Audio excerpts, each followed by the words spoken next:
Hi there, folks. I'm Jose Barco, co-founder of Community CoLab and Inside Hub.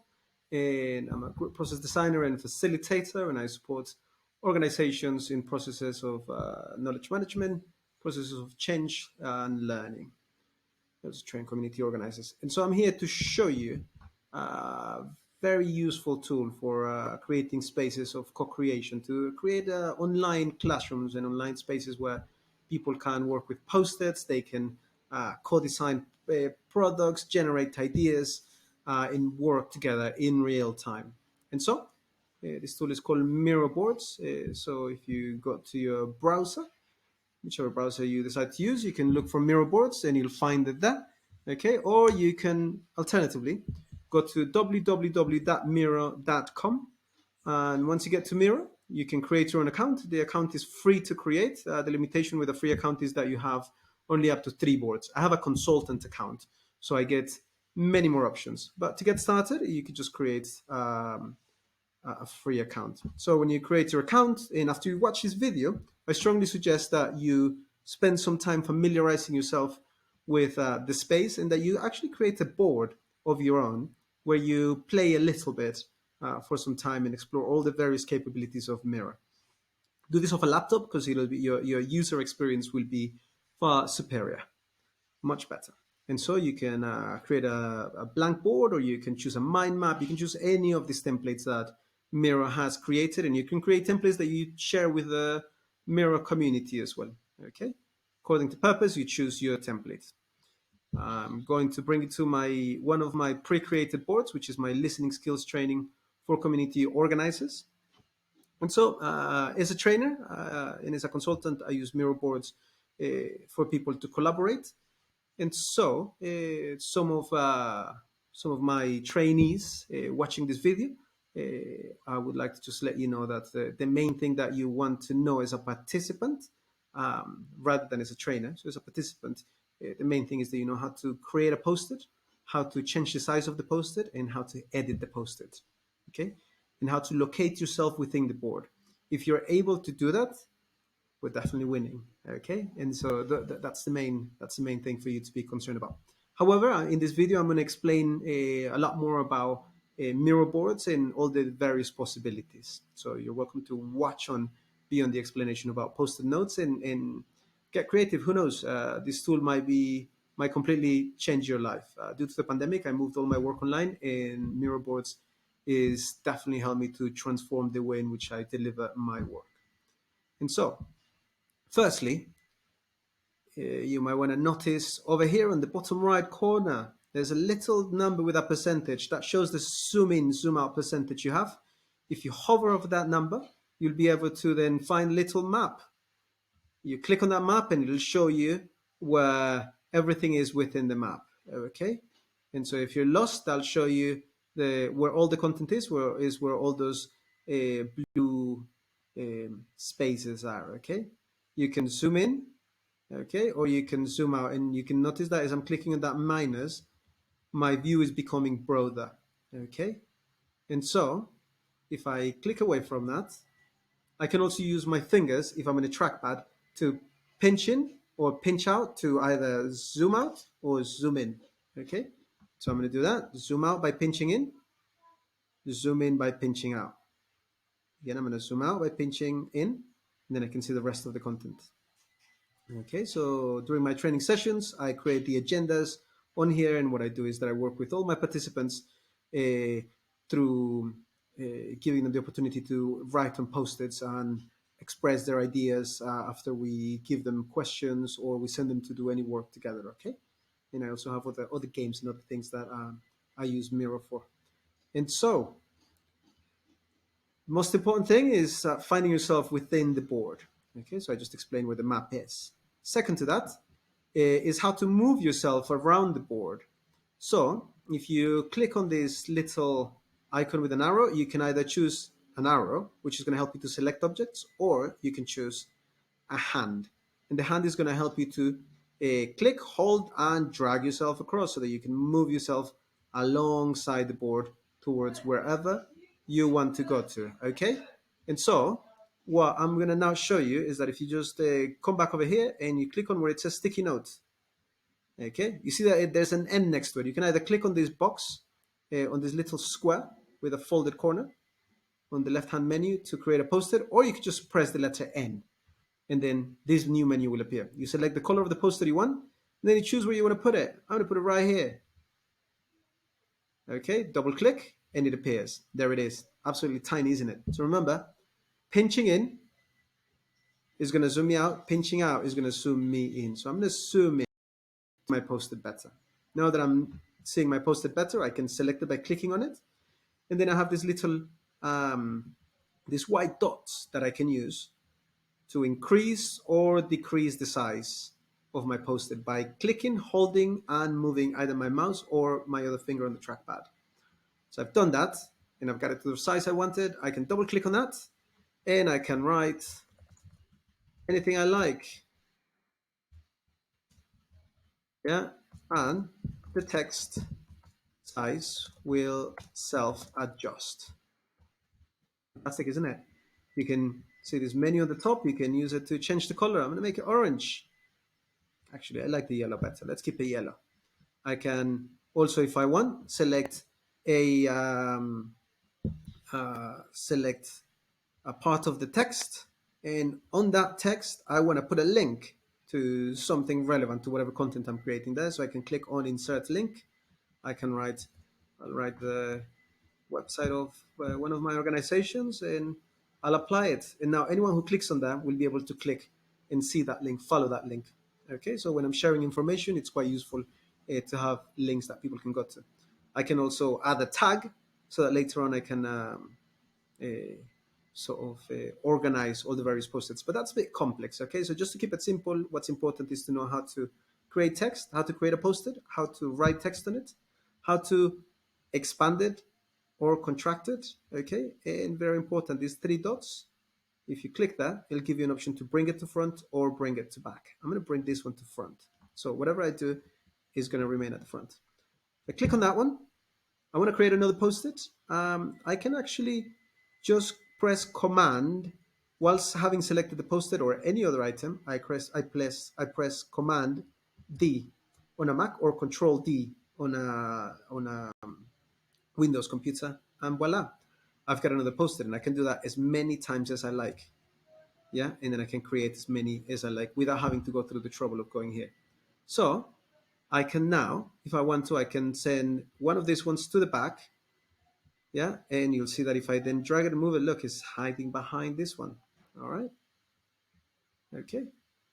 Whilst I have it selected, you'll see the menu gives me the option to adjust the font style. So I'm going to make it this kind of writing. I can change the color if I like. Let's make it a nice teal kind of turquoise color. I can add an emoji.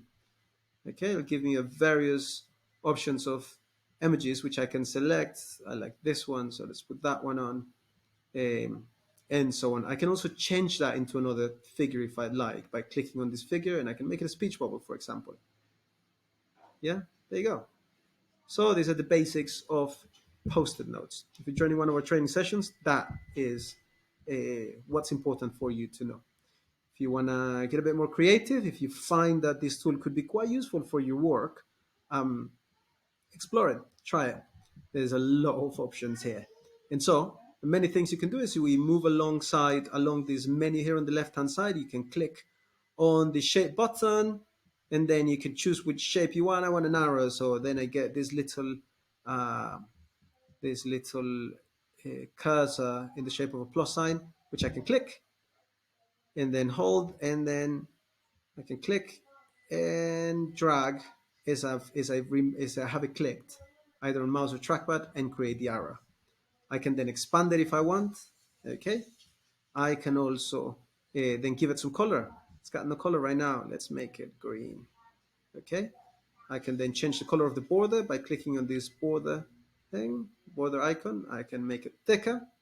Okay. I can make it dotted if I like. I can change the color of it if I like. All right, that's a bit of an aggressive color. Let's make it yellow.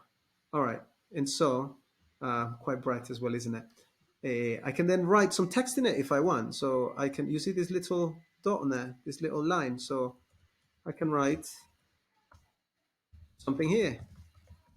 Okay, I can change the color. I can highlight it and make it bold if I like.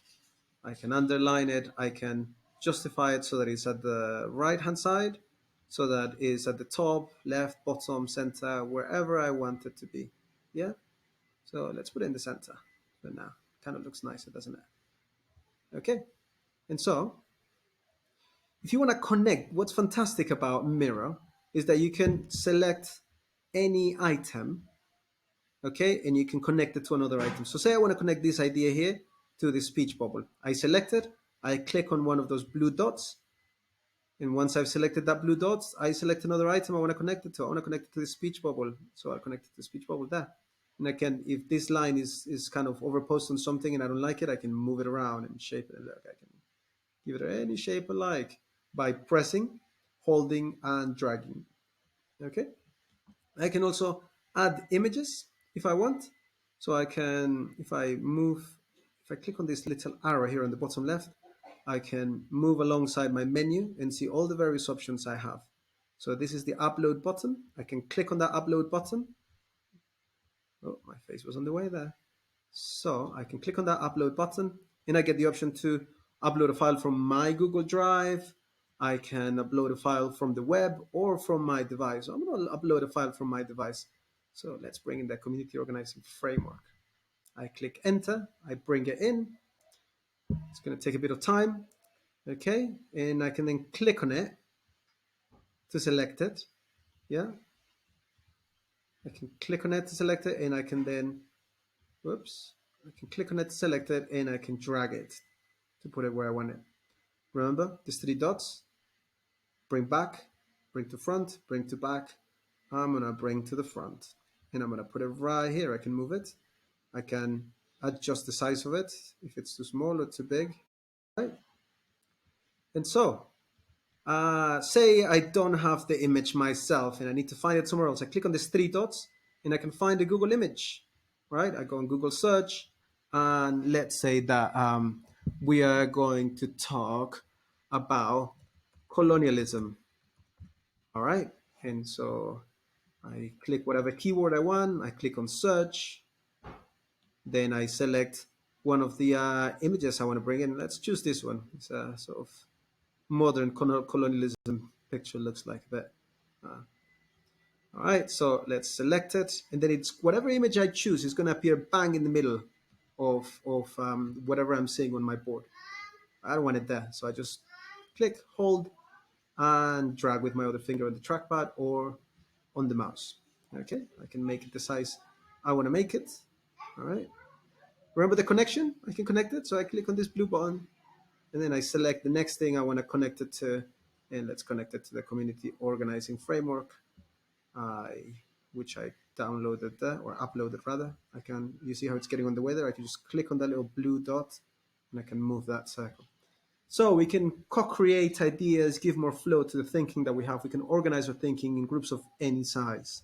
It's a fantastic tool. I strongly recommend it for any educators, for teachers, for trainers, for facilitators, organization leaders, web developers, video makers. I mean, it's endless. There's sort of public that this tool is useful for. You can add comments. You can click on this box to create a comment and choose where you want to comment. I'm going to comment on here. So I don't like this. Boring. Okay, I've put my, whoops, I missed an apostrophe there. And then I click enter. I can keep on commenting now because the little comment tool is on, you see. So if I want to stop commenting and start doing something else, I need to just click away from that. The comment will be in hiding for now until someone clicks on it.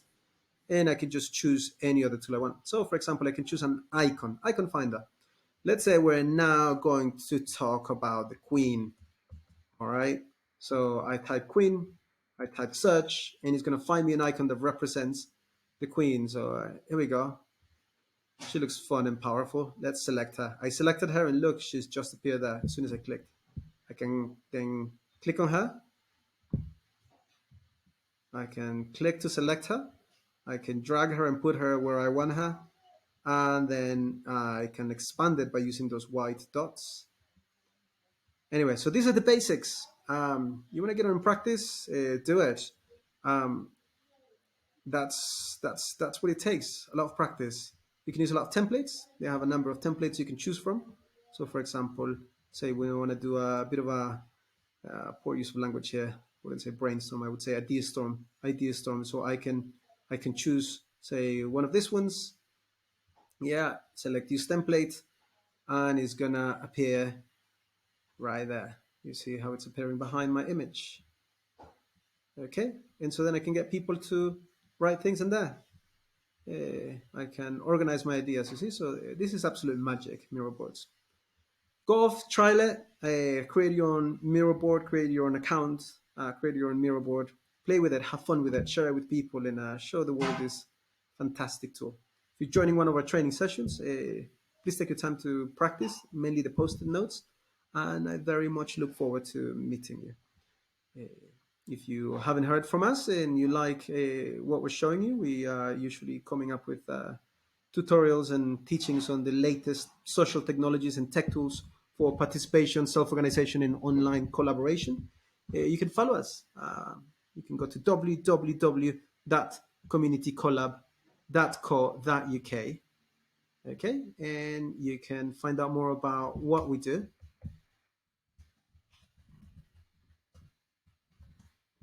You can also, there you go, there it is. You can also find us on Facebook. You can find us on Twitter, Instagram. Join our training sessions, join our community, join our membership. Anyway, look forward to seeing you.